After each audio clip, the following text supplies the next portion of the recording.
सुरुचि ने प्रवचन सुन सुन के प्रतिज्ञा ले ली थी कि अब वो कोई भी पाप नहीं करेगी, सबसे अच्छे से बात करेगी, किसी के साथ बुरा नहीं करेगी। बहू, ये मच्छर तेरे गाल पे कब से बैठा है? अरे काट लिया तो गाल गुलाब की तरह लाल कर देगा। बैठे रहने दो माँ जी, उसे आराम करना होगा। उसने मेरे गाल को अपना घर समझ लिया है, तो मैं उसे बेघर क्यों करूं?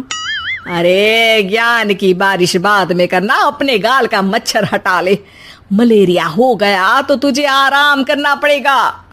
माँ जी, डेंगू मलेरिया तो सांसारिक बीमारियां हैं, हमें इनसे ऊपर ही तो उठना है ना। अरे बेटा, इनसे आदमी ऊपर ही उठ जाता है। क्या हुआ? काट लिया। अरे मैंने तो कहा ही था, मार देना था उसको। नहीं नहीं माँ जी, उसे भोजन करना था, मैंने उसे पोषण दिया है, मुझसे पुण्य का काम हुआ है। अरे उड़ रहा है टुनटुना के, ताली बजा के मार दे वरना फिर काट खाएगा। नहीं नहीं माँ जी, जीव हत्या करना पाप है।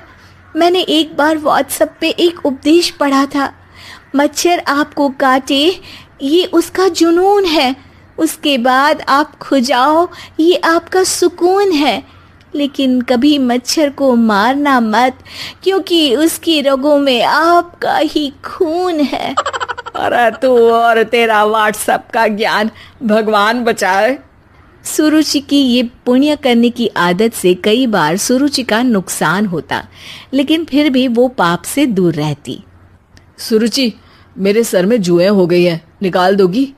कोई आपको अपने घर से निकाले, आपको अच्छा लगेगा क्या? अरे लेकिन परेशान करती हैं जुएं, दिन भर सर खुजाता रहता हूँ।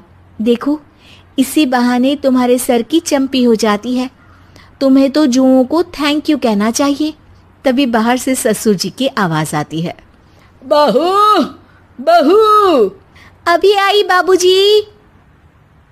बेटा सुनो, ये देखो चाय में ना मक्खी तैर रही है, दूसरी चाय ले आओ जाओ। ला दूंगी, पर मक्खी मत हटाइएगा। अरे क्यों बेटा? मक्खी चाय का सेवन कर रही है, अच्छा थोड़ी ना लगेगा आप बीच में अडंगा डाल देंगी तो। आपको अच्छा लगेगा क्या अगर कोई आपकी चाय छीन ले? अरे पर निकालूंगा नहीं तो मक्खी मर जाएगी बेटा। नहीं नहीं बाबूजी, आप उसे पीने दीजिए, पीकर उड़ जाएगी। लेकिन बाबूजी मक्खी के साथ ही चाय पी जाते हैं।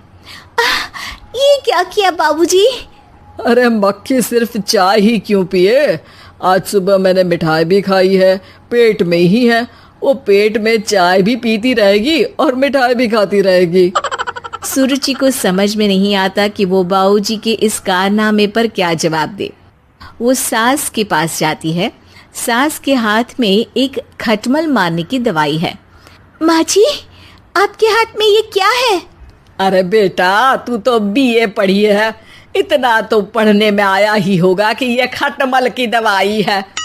माँ जी, आप क्यों मार रही हैं खटमल? मत मारिए माँ जी, आप अपनी नींद के लिए खटमलों को हमेशा के लिए सुला देना चाहती हैं। अरे अब चुप भी हो जाओ देवी, पुरानी दवाई है, एक्सपायर हो गई है, फेंकने जा रही हूँ, नहीं मार रही हूँ खटमल। और वैसे भी खटमल से ज्यादा तो तूने हमारी नींद हराम कर रखी है। माँ जी, पुण्य करना चाहिए, आपको तो ज्यादा करना चाहिए, आपकी तो उम्र भी हो रही है। अरे उम्र से याद आया, बैंक में जाकर जन्म तारीख सही करवानी है, तैयार हो जा, कल स्कूटी चला के ले जाना मुझे। अगले दिन सास घर से निकलने से पहले दही शक्कर खा रही है और जल्दी जल्दी में हाथ नहीं धोती। बहू स्कूटी निकालती है और सास ताला लगाती है। ताला लगाते वक्त शक्कर के दाने ताले पे रह जाते हैं और दोनों सास बहू हड़बड़ी में घर से बाहर निकल जाती हैं।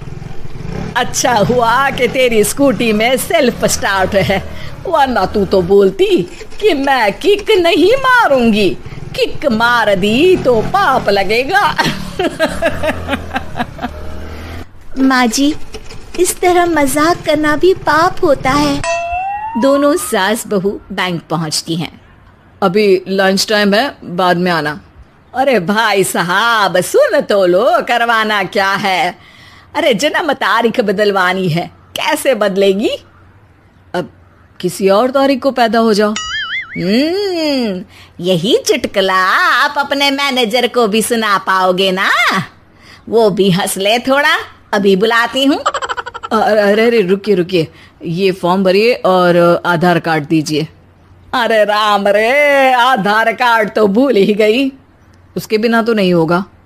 अरे बहू जा घर से जल्दी से मेरा बटुआ उठा ला, उसमें मेरे सारे कार्ड रखे हैं। जा जा जल्दी लेकर आ, वरना बैंक बंद हो जाएगा और कल मुझे अपनी बहन के यहाँ भी तो जाना है ना। जी माँ जी, अभी गई और अभी आई। अरे रुक, चाबी तो लेकर जा घर की।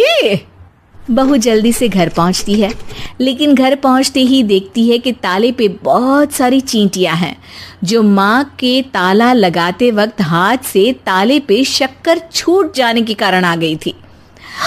चींटियां हट जाओ, मुझे आधार कार्ड निकालना है।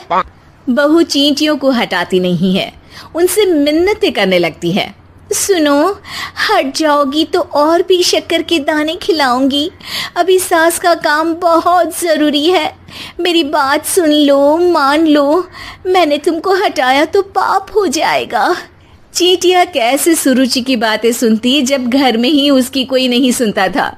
शाम हो जाती है पर चींटियां हटती नहीं है। तभी सास वहां ऑटो से आ जाती है।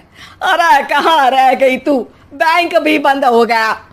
माँ जी, ताले पे चींटी। सास पूरा माजरा समझ जाती है और बहू से कहती है, एक बात बता, सोच के देख, अगर मुझे खून की बोतल चढ़ानी पड़ी और उस पर चींटी बैठी हो, तो बोतल से चींटियों को हटा के मुझे बचाएगी या चींटियों को वहीं बैठा रहने देगी? माँ जी, ऐसा होगा ही नहीं। अरे चींटियों को तो मीठा पसंद होता है, खून की बोतल पे तो मच्छर आएगा, क्योंकि खून तो मच्छर पीता है। सास सर पकड़कर बैठ जाती है और रोने लगती है। तभी ससुर जी और सुरुचि का पति भी वहां आ जाता है। अरे रो क्यों रही हो? रहने दो जी, तुमको बताया तो तुम भी रोने लगोगी अपनी किस्मत पर। अगले दिन सास अपनी बड़ी बहन के यहाँ चली जाती है। पति अपना काम कर रहा होता है और सुरुचि उसके पास जाकर कहती है, ये जुएं खत्म करने की दवाई है, मैं मालिश कर देती हूँ। अरे लेकिन तुमको पाप नहीं लगेगा? अपनों की खुशी के लिए अगर छोटे मोटे पाप करने पड़े तो वो पाप अच्छे हैं जी। सुरुचि